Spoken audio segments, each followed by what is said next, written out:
We're back here with the person who was our very first guest on the first show, is Dave from Northern Touch Sports Cards, at NT Sports Cards on Twitter. And Dave, thanks for hanging out with me again. The last time that we chatted was right before the announcement came out that WWE was signing a deal with Fanatics for their sports card license. And it I was so surprised because the Panini stuff hadn't even come out yet. So it's like all of a sudden Panini's a little bit of the lame duck with the license. Do we know how long this Panini license exists, or is that sort of still unknown right now at this point? I still haven't been able to find out how long the Panini contract is for. I did see a Forbes article recently talking more about the Fanatics stuff, and they're going to be starting the e-commerce stuff with WWE this summer. Wow! So part of their deal is taking over instantly, and I'm pretty sure it was a little vague, but I'm pretty sure that they're taking over the WWE shop. Okay. Yes, I did hear that. So it'll be all encompassing with Fanatics, but that stuff's going to be starting right away, and the trading card stuff will happen at a yet to be determined date.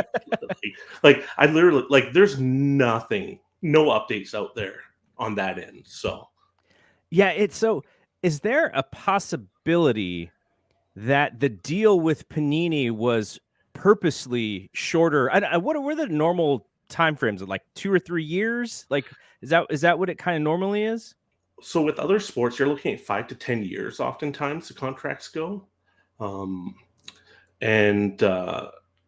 that would have been what my assumption was with the Panini as well. It's just tough to gauge though, because with their basketball, with Fanatics basketball, baseball, and football licenses, they announced them midway through. Yeah.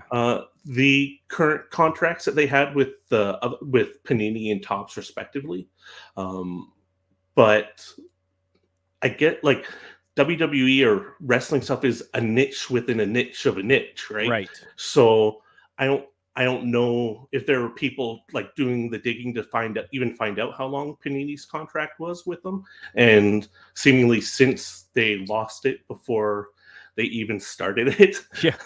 I don't know that anyone's actually done the digging to find out how long it's going to be going for. So I'm sure Fanatics gave them a lot of money to come over. They're giving everybody money to come over, and it's going to be interesting to see where everything is in 5 years as far as who has what license and whether or not, we're going to see lots of airbrushed helmets and stuff, some of the cards that are even out there today. That to me, the pro set stuff, I'm just like, it just looks so bad. I can't imagine people really enjoy collecting that stuff.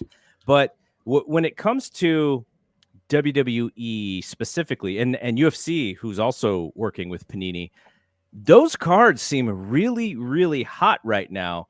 But I guess that is not necessarily as big of a deal for WWE as sort of how out there on the market and how people are just wanting to buy this stuff like crazy. It is really more about sort of the future and how much money they get in these deals that matters most. And if Fanatic is giving big money to all of these companies, it seems like that's the way to go. Yeah. So when I was able to find through the announcement of the basketball contract, the first contract that Fanatics got was baseball. So when talking about the basketball, they brought up that with the baseball, they offered 10 times what Topps was currently paying on their contract. So if we can surmise that that's how much above and beyond Fanatics have been going to acquire these various licenses. And then they bought Topps for $500 million. Right. So that they could have some design technology and brand names when they do come in, 25, 26 is, I think, with baseball, basketball, and football all around that time. But and who knows, their Fanatics WWE stuff might be the first Fanatics product on the market. So we still don't know. Now, if you were to compare when Topps had the WWE license to what Panini is doing with it now, it seems like it's much harder product right now. Is that only because the prisms are so hot, or is that because Panini's doing something different previously than what Topps was doing? Well, I think Panini did something really smart with the UFC stuff. Their first product that they released with UFC was Prism. That's their flagship brand, Right. and so that's what they did with WWE as well. Likely because they saw how well it went with their UFC market, but it's a bit tough to gauge because with anything the past couple years with the boom in the card industry, it's tough to gauge how Topps was doing as opposed to what Panini did now, because it almost is like comparing apples to oranges, Right. even though it's the same product. It's just the scale and shape of the market has just changed so dramatically. What would be Topps's comparable product to what Panini is doing with the prisms? It'd be Topps Chrome, and you did see the most recent Topps Chrome 2020 or whatever it was. The price on the gold refractors started going up, and then what you also saw was collectors going back to the earlier editions of Topps Chrome. So the first year Topps Chrome, I 2012 or 2015, something like that. And so prices for those cards are going up. Wow. And still, because people want to have the first of the product. Sure. So what you've seen with UFC stuff is the 2022 Prism. It's not as hot as the 2021 was, because the 2021 was everyone's first Prism. Right. So right. unless you have a hot prospect coming up, that stuff will still be really popping. But you're not going to see the Connor or like John Jones or Kamaru Usman stuff going for as much in the second years as in the first. What about someone like Patty the Batty, who is kind of come out and is a very charismatic person? The UFC's given him some really choice spots on TV. I think they really believe in him. He's a little bit different from someone like Chimaev, because Chimaev is sort of machine-like, and he's very robotic, and he's like, I'm just going to beat these guys. But he's also a really hot guy. But someone like Patty the Batty, who he hasn't won anything yet, he hasn't really had a big fight. But because of the way UFC is kind of marketing him, it definitely looks like he's someone on the rise. Are UFC buyers looking at guys like Patty the Batty and going like, okay, he's kind of the guy to collect now because of the future? So yes, he reminds me a lot of Shane O'Malley. Shane O'Malley had his first cards in Topps Chrome, and it wasn't the first year Topps Chrome, but again, his rookie year, so to speak. His stuff just started going off once his first main card fight. Now, he hasn't won anything either, but he still actually has his first Prism stuff is really popular too still. So the characters in UFC will draw more attention, even if they don't necessarily reach the highest level. And Sean, Sugar Sean is very popular with the younger fans. I know my son, who's 21, he loves that guy. And a lot of it is because he's going to get out there on the video games and be out there and play with people. And he's going to be on Twitch.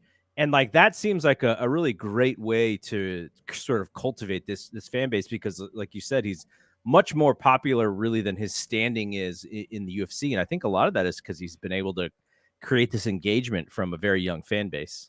That's an interesting point. I'm not like a Twitch guy. Yeah, myself. I mean, me neither, but I just see. But that'd be really interesting, because like going back to wrestling now, a lot of the wrestlers that have built those Twitch streams, I'm trying to think, and I don't think many of them have had that kind of breakthrough in the same way. Yeah. But again, it could, like, UFC's drawing a much younger audience, I would presume, than any wrestling company. Anyways, I wonder what the comparison would be to AEW as far as drawing the younger fans. Yeah. As Dave and I chat, I have a few retail packs, a few blaster packs of AEW cards, WWE Prism stuff, and then I just picked up the UFC Prism as well. And I'll just kind of be opening them as we chit chat. But so let's go back to the current or the previous license with Topps. There was a lot of Topps Finest out there, and I busted some. What a boring product. Did you see? I mean, and look, mine was retail. I didn't buy any hobby stuff. I'm sure the hobby stuff is much more fun, but man, I was just so disappointed and just wondering, like, the current product seems, something like Prism. It seems like they've made the chases a lot more interesting than something like Topps Finest, which I was opening that stuff going like, I'm not even sure what to get excited about. Mm-hmm. So with the inserts, Panini's done a really good job with like the color blasts. Those are probably the biggest case hit chaser. And I've seen some of those going for, like, a Goldberg recently sold for like 5,000 US. Oh wow. But that's a lot. Yeah. Like Topps in, maybe it's due to the fact that Topps' main brand is baseball, and in the baseball market, collectors don't care about inserts. It's all about the first rookie auto sort of thing. Yeah, they're chasing autos. So they haven't didn't go into the research and development of trying to add excess or extra value through chase inserts the way Panini has, at least with Prism. But I did some of the Topps Finest hobby, and I was surprised. I didn't look at any breaks beforehand or anything, and I just assumed, probably get one or two numbered parallels, and then the couple autos per box. And the first box I got no numbered parallels, and the second one I got one. So that leads me to believe that they just completely jacked up the production run. Yeah, I saw that similarly. And then just thinned out the hit ratio. And I can see Panini doing the same thing, because what else do they have to, like, they have nothing to lose now. They're not getting the license back. Right. So sorry. No, go ahead. Finish your statement. Well, I was just going to say, so there's no reason for them to try to buoy the market. Right. They can flood it if they want. And I wouldn't be surprised if that actually did happen. So when it comes to, and I want to talk about non-wrestling and non-UFC stuff in a second, because I'm just as interested in that stuff. But we are a wrestling and MMA channel and a boxing channel. I wish there were more boxing cards. I know because of the way boxing works, it is much harder to get licensing and stuff on that. But I would love to see some more boxing cards. So when it comes to things that you have opened in wrestling and MMA, I think, because of the pandemic, a lot of these newer sets and stuff have been slower to the market. I know AEW is coming out with a Spectrum product. WWE has just released, I think it's out there, the Revolution product. Yeah. Have you seen any of that stuff? Like, how that's not as high level as their Prism stuff, but it seems like there's definitely stuff to chase in those boxes. Absolutely. I've been surprised by how well the autographs are doing out of that. But with Revolution, it's autographs, which I think fall like one in every 3 or 4 hobby boxes. And the Galactic Parallel, it's an unnumbered parallel, but the based off of production, and like, there are people that try to figure out the math of it all, but they figure it's like 10 to 15 copies. Oh wow, ultra rare every year. Like, and so that stuff's really, really hot right now. I've actually got a bunch of Revolution stuff that I'm watching in my eBay store right now, just to see where the prices are going. Mm-hmm. And to me, with some of it, so with Revolution, there are a bunch of unnumbered parallels, and then there are some numbered parallels.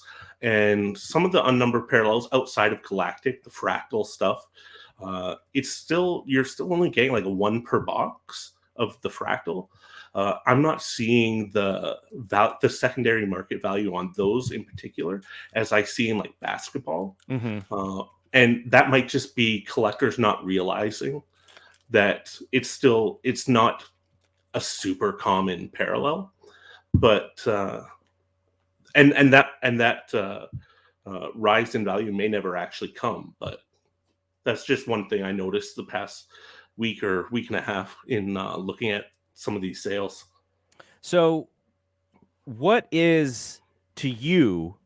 What's fun that you've opened? I see, if you follow a lot of channels on Instagram, like they going back about a month or so, they were just busting prisms, both UFC and WWE, like every day. Mhm. And I'm sure getting in, where people are buying in to stuff, but it seems like it's maybe slowed down a little bit. Has that happened? But I mean, what do you like out of stuff that you've seen open or that you're opening yourself? Well, see, it's tough for me to find. I haven't seen any prism in any of the 4 hobby shops in Calgary Oh here. wow, um, but I was at a card show in middle of April, and one vendor had prism, and it was 1,500 Canadian for a hobby woo, box.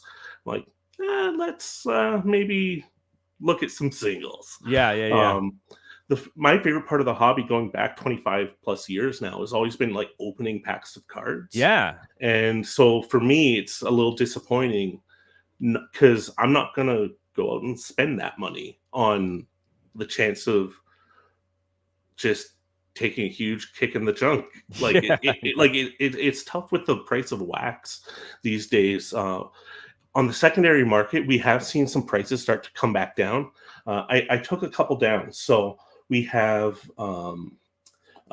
where is it? So an Undertaker Gold Auto out of Prism, the first one that went to market. So these are out of 10. Sold for 9,800 US. Wow. And then the most recent sale was $2,149. Wow. Okay. So we're seeing a lot of the secondary market prices come down. The price of the Waxo is still sky high. And I'm curious that if that's people hoarding it and holding it back. But if that were the case, at some point the secondary prices would bounce back up because there isn't going to be the steady flow of like singles on the secondary market.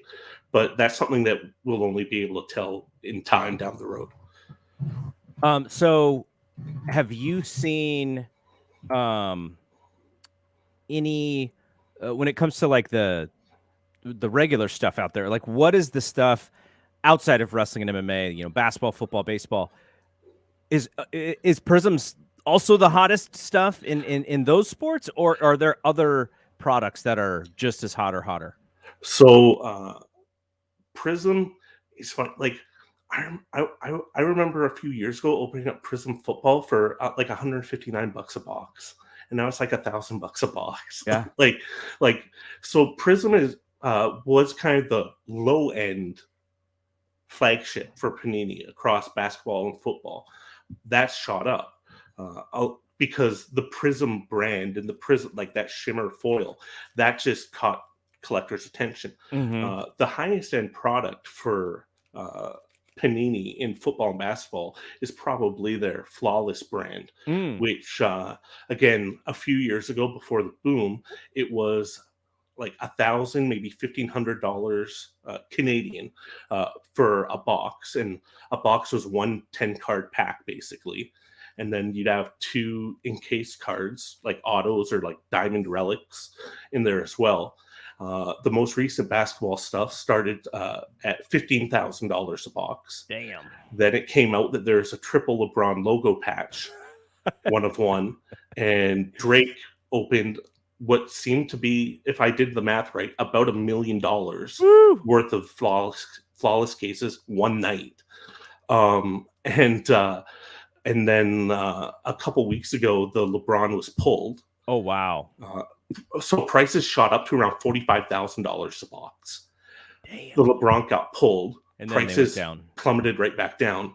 But that LeBron's actually going up to auction. It might even be up now on Golden. And they're suspecting it might get as high as 5.5 million. Jesus. And wow. And LeBron actually collects. Yeah. Like, so the big LeBron rookie card was Upper Deck Exquisite, because that was Upper Deck's premier brand back then. And LeBron's put it out there through, I don't know if it was tweets or Instagram or something. Like, I think he commented on someone and said, like, he had a bunch of them.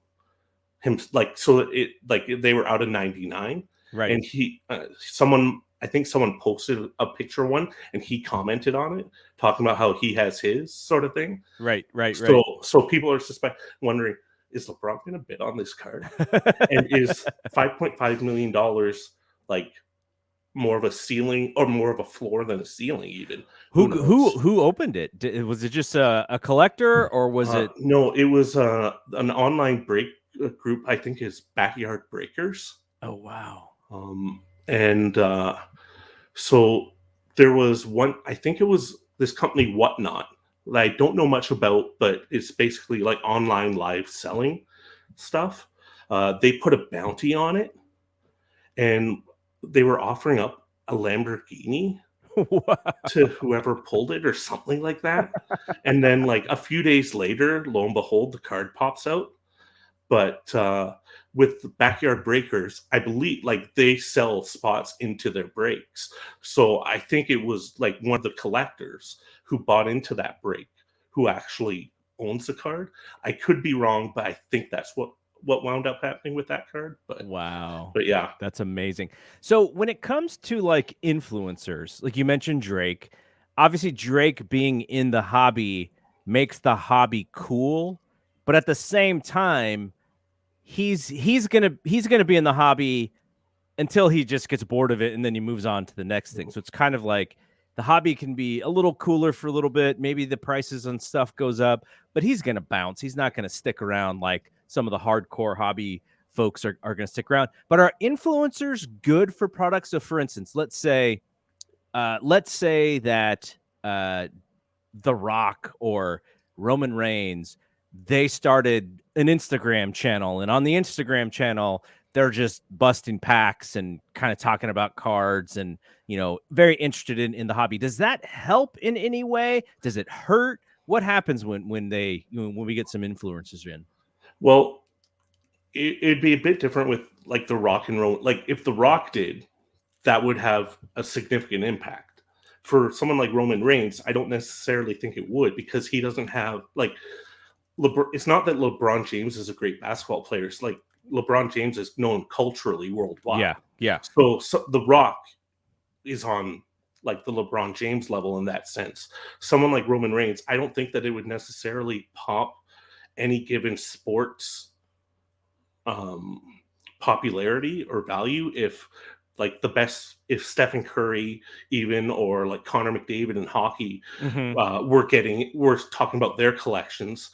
I don't think that would necessarily cross over into a larger cultural influence and a larger value overall for the cards in the hobby in that sense. When somebody like Drake, going back to Drake for a second, when you saw him bust open those packs, did it make you want to watch him, or did you roll your eyes and go, oh gosh, just another rich guy coming into the hobby? I see it more the latter personally. Like again, like I'm just someone who's been ripping packs since I was like 11 years old. Yeah.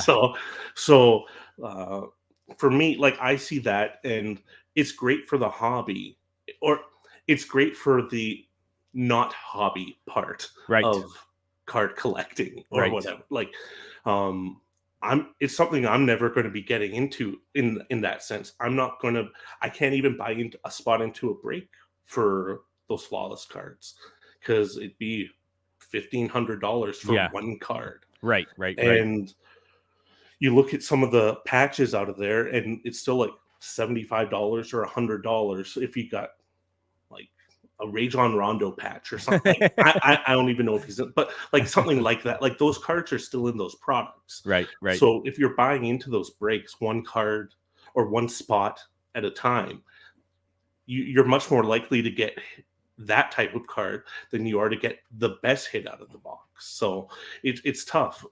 So all right, let's talk quickly about the AEW cards.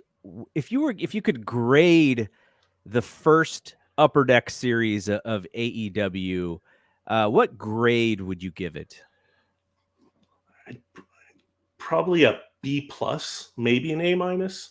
The insert game, pretty good. I like the canvas insert set. That's something that Upper Deck does with their Series 1 and Series 2 hockey sets.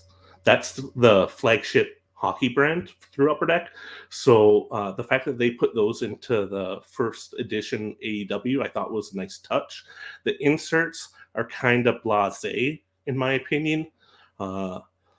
Something that Upper Deck's been having an issue with across a lot of their products is very nice, is the condition of the cards.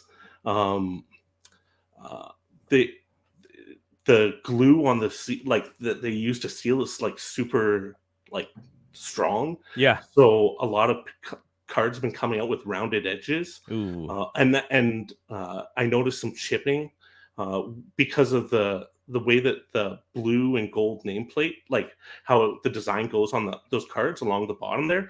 I noticed that there's some chipping issues that wasn't seemed a bit more than one would normally expect from it. Mm-hmm. So those types of issues aside, though, I really like the autograph ratio. It's rare enough that down the line, if AEW maintains or even grows their footprint in the wrestling industry and the hobby as a whole, in particular, I think that those cards could see a fairly significant bump in value. But right now, like I think that they did a smart thing going with a lower end product, try to give people the opportunity to get a taste of what the company is going to be doing. And so as a whole, I really did think it was a good first outing from Upper Deck.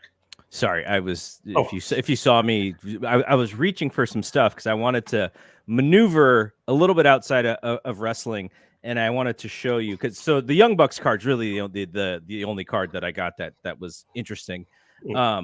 But these my dad just gave me both of these cards that he's just been hanging on to. He's like, I'm not selling them.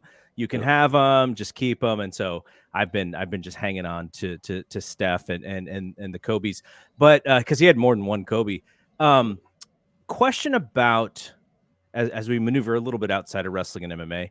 Obviously, the Warriors are in the finals again. Boston Celtics. It's a tough series, probably going 7.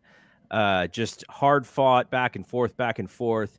Steph Curry is in maybe the post prime of his career, but if the Warriors win, and I'll even do the flip side with Jason Tatum, but if the Warriors win and Steph Curry gets that finals MVP, does his stuff take another shot upwards in value, or do you think he's already peaked and it's not going to go up much? If Golden State wins this upcoming week, his stuff will definitely see another spike.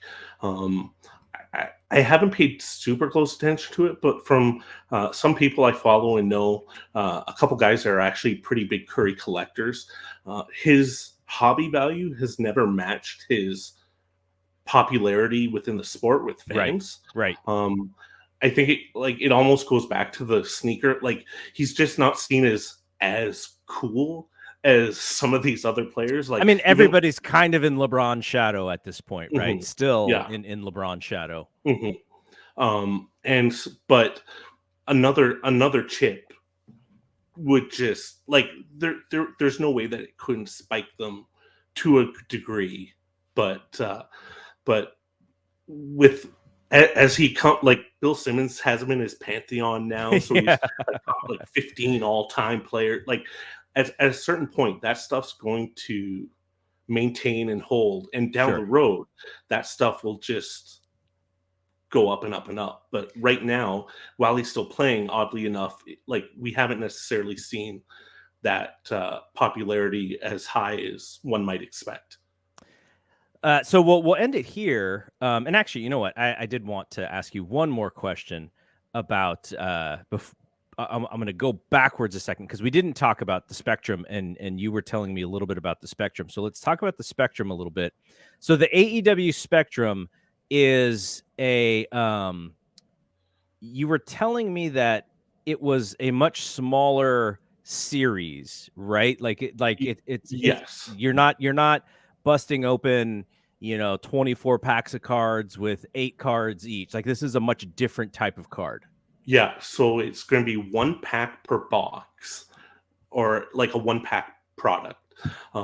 And there's 7 or 8 cards per pack. You're going to get 3 base cards, 1 numbered parallel to 99 or less, 1 autograph, 1 relic, and then 1 other hit. And they have, as you're showing there, there's some non-memorabilia or autograph inserts that could be a part of that, or Mm-hmm. there are other, or it could be like a second autograph or a second relic. Right. And I don't know. I It's supposed to come out sometime this summer. Upper Deck's supply chain issues have been really bad with their hockey stuff. Series 1, which normally comes out in November, came out in like March of Wow. this year. That, so that is bad. so who knows when it will actually come out. But with that, with that in mind, I haven't been able to glean like a pre-sale price, but I suspect it'll probably be in the 200, maybe $250 range per pack. But and it could be a bit lower, but Mm-hmm. I was a little bit surprised with the first edition. For me, it was like 219 Canadian a box, so like Right. 160, 170 probably Yep. US. Yep. So with some of the hockey products that are similar in composition to the Spectrum, it's generally the like $200 to $350. But with this, I would suspect it would probably be a bit on the lower end of that range. But Mm-hmm. again, it could pop up, and we'll just have to wait and see. Okay, so last question because you brought him up, and we talked about sort of the Drake side of the influencers. Now, Bill Simmons is not a Drake level influencer, but he is also somebody who actually has been in the hobby for a long time. Yes. And now he's like rich guy, but he's also kind of a real person in the hobby. When he goes on Instagram with his son and they're opening like, packs of like early 80s football because like that's his, that's his thing in his Yeah. era. And then on the flip side, they're opening, the NBA Prism stuff to get all the rookies from this year.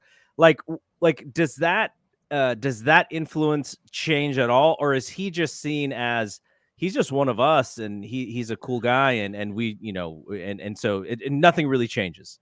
Well, with Bill, it's a bit of a unique situation because yes, he's been collecting. He used to write the article every year. He'd go to the national convention Yeah. and talk about what he picked up and what he saw.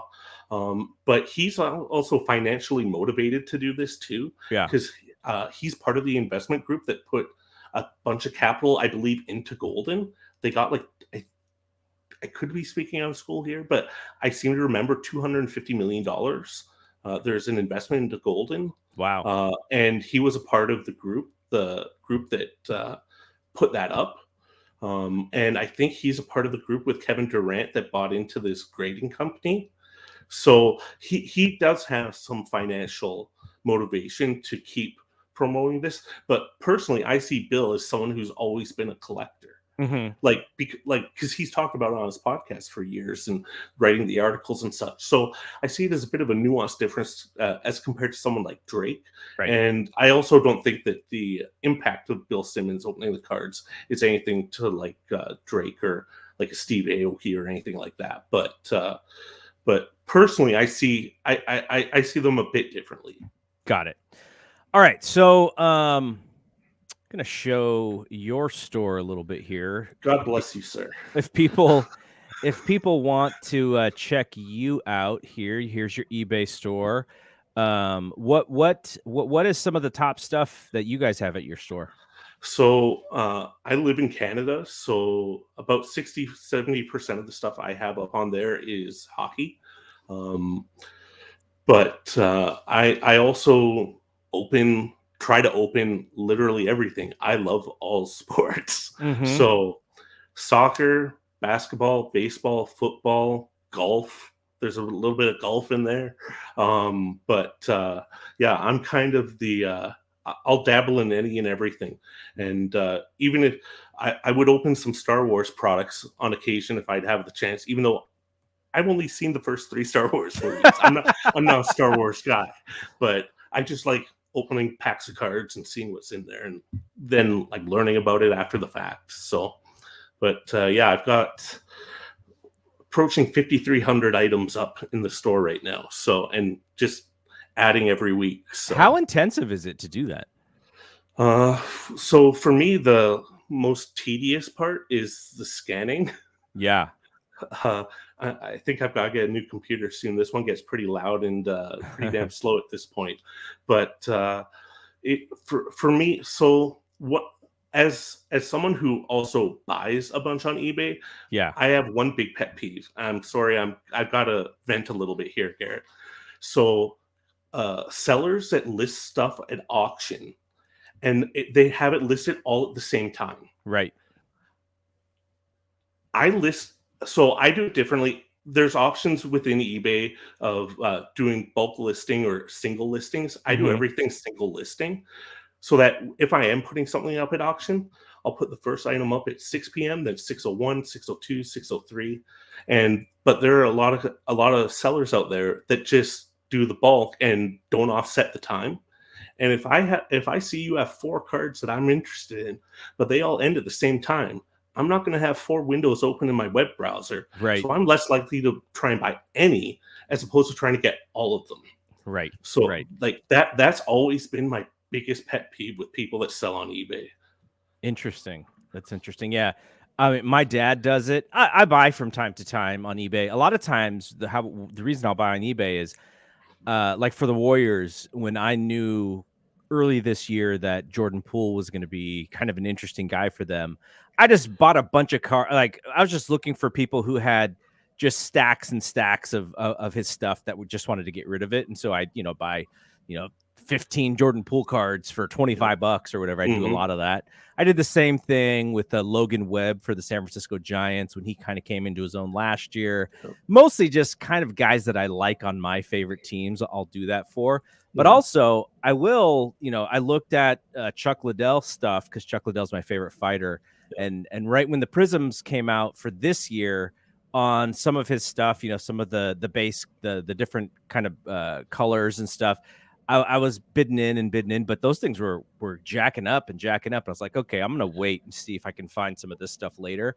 But yeah, so I mean that's kind of how I use eBay when I'm looking for stuff. It's just mostly, the Warriors drafted James Wiseman and his cards are probably pretty low right now, so maybe a good time to kind of buy in case he does become something. So that's kind of how I use eBay. But it's a lot of fun. Like I think the reason why eBay has been so successful is because of the fact that you have to watch stuff and there's automatic ways for you to force you to check back in to find out if you like it. It's just it was a pretty brilliant idea back in the late 90s, but I think they've really become a solid company. I actually worked for a company years and years and years ago that was owned by eBay. So I was a little close to it then, but I still dig it. Like if I'm going cards or if I'm going Air Jordans. eBay is the Yep. first place that I go every single time, so it's pretty cool.